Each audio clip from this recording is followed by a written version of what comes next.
Awesome. Okay, so what is your name? Oh, it's a good one. My name is Gary. My name is Gary. Gary Dorsonville.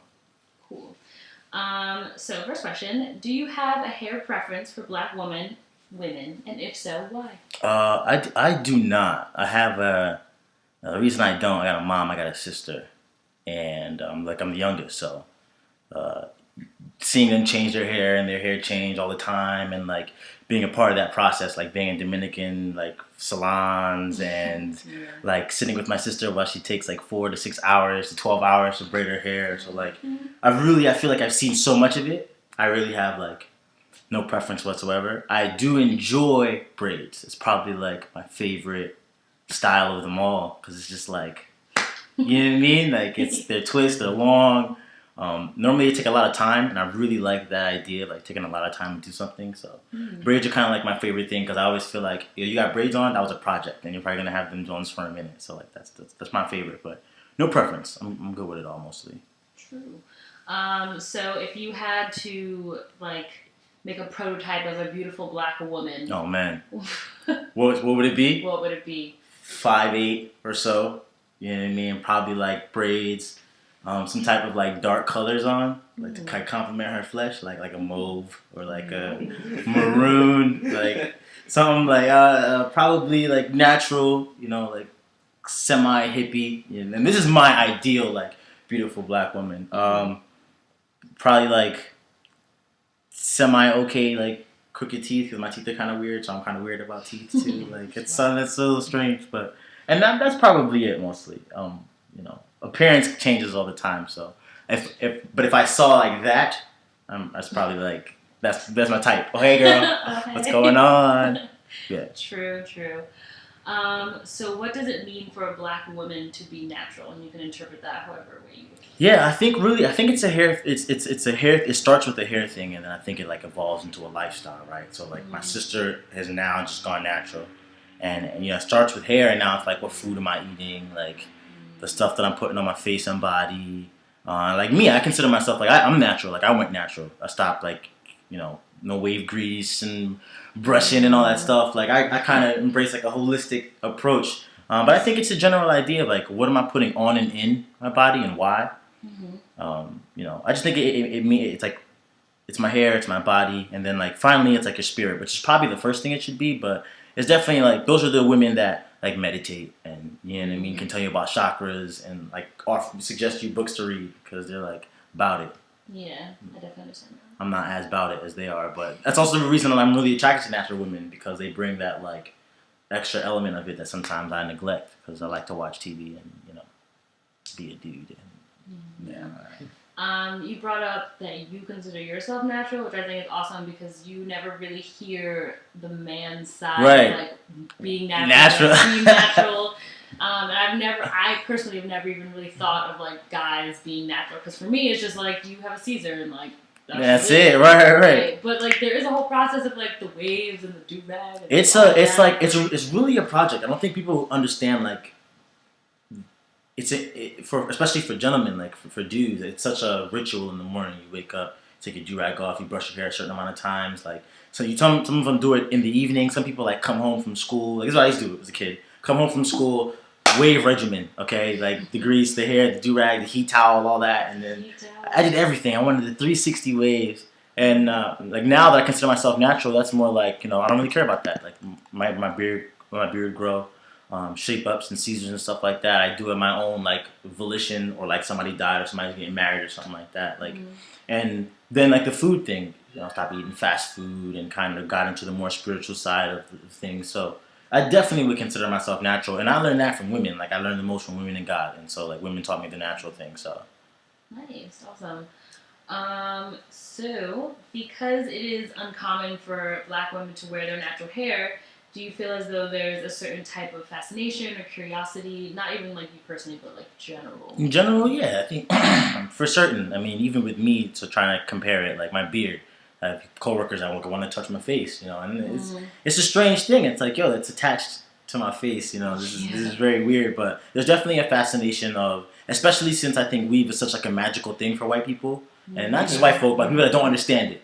it's like, wait a minute, your hair was one way 1 minute, and you're here the next day, and your hair is completely different. Oh my God, what happened? And it's just like, um, I like, I understand the fascination because it's like it's a I feel like it's a lack of understanding of our culture and how we worked with women and what that means for a black woman to get her hair done and what it means in like the black family to have like the mom with her hair done, the sister with her hair done. So it's definitely a fascination. Like that's not what we're used to seeing.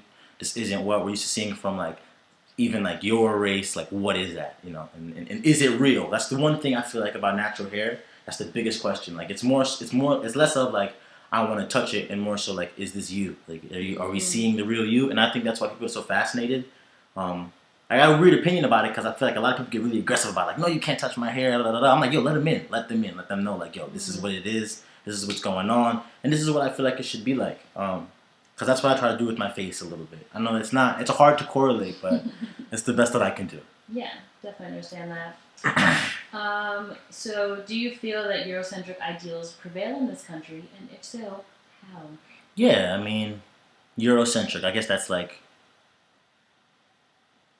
Just white. Like white in general. For sure. I think there's definitely a standard of beauty. I've heard that, kind of going through college and agreed. Like there's a blue-eyed, long-haired, kind of really slender, glorious goddess Aphrodite that they all kind of want us to aspire to. The biggest, I feel like, ways you see that are the cologne and perfume commercials. Like, them things are really like, this is what you should look like and smell like. And I think, yeah, those ideals are definitely rampant. And I guess central to how we look at beauty.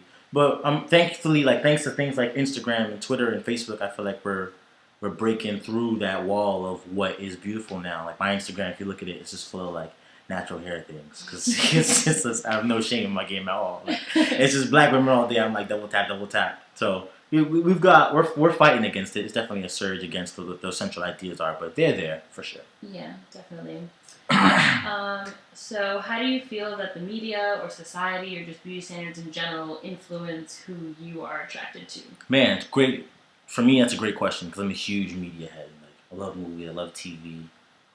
My thing in my car broke, so like I had to listen to the radio for a while, like the real radio for a long time. So definitely really into the media, and they tell you what's attractive. I think that's a really big deal, regardless of what it is. Like right now, I think it's an interesting phenomenon for me with twerking because like twerking is supposed to be attractive now. Like hey, like that's how we get it down. That's what gets it popping, twerking, and it's just funny because it's reinforced in every media outlet. I watched Miley Cyrus on Ellen DeGeneres today, and Ellen DeGeneres handed her like booty twerking bottle figure, like you know what I mean. And I thought to myself, like that's interesting.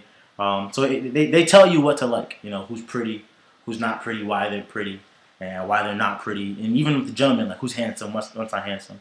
Brad Pitt in Fight Club, one of my favorite scenes. They're on the bus, and him and Edward Norton are looking at this poster of this like Calvin Klein dude, like junk all out, shiny, hairless, and I think Edward Norton looks up and looks at Brad Pitt and laughs, and Brad Pitt goes, "Is that what a man's supposed to be?"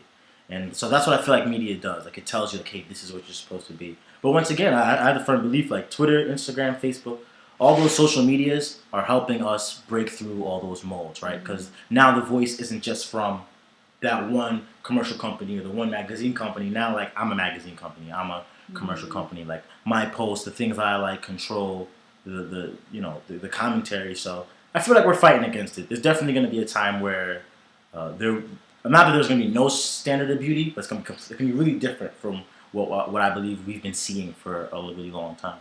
Yeah, cool. What influences how you view black women outside of the media? Outside of the media, my relationships with them. Like in love with black women all across the board. There's so many in my life, constantly and consistently, and just like all of everything that we do together, and then even like I'm a big music guy, so like a lot of black artists that I admire, like female artists that I admire, I feel like control and shape my image of black women in a really positive way. You know, I got a lot of like, I'm looking for the queen in everybody, right? Because that's what I feel like is the best way to go about it. But my relationships mostly, I learn a lot from them about black women, about what's important to them, about what's important to me in regards to them, and all those kind of things. So. Good. Awesome. So do you have like any last words for the black woman or about the black woman or anything? Yeah, 267-625. Nah, I'm just joking. 7961. The computer died. Oh, did my computer die? I think so. Yeah. No. Did I lose the computer? I don't think so. It's still like on. Plug it in. Like it's not like dead. But my telephone number is what I want to give black women all around the world. Like Okay. help her found. Like it'll come back. Please no. I wish I had known. I Or wasn't like download my album. That's probably what I should say. Actually, never mind. Let's go back and re-edit that. Let's Okay. recut it. Just That say is download my album. Yover.com. No, this should be good. You lost it. Should be good. I'll do it again. I don't care. It's kind of like recording raps. I don't even know. Was this for your birthday?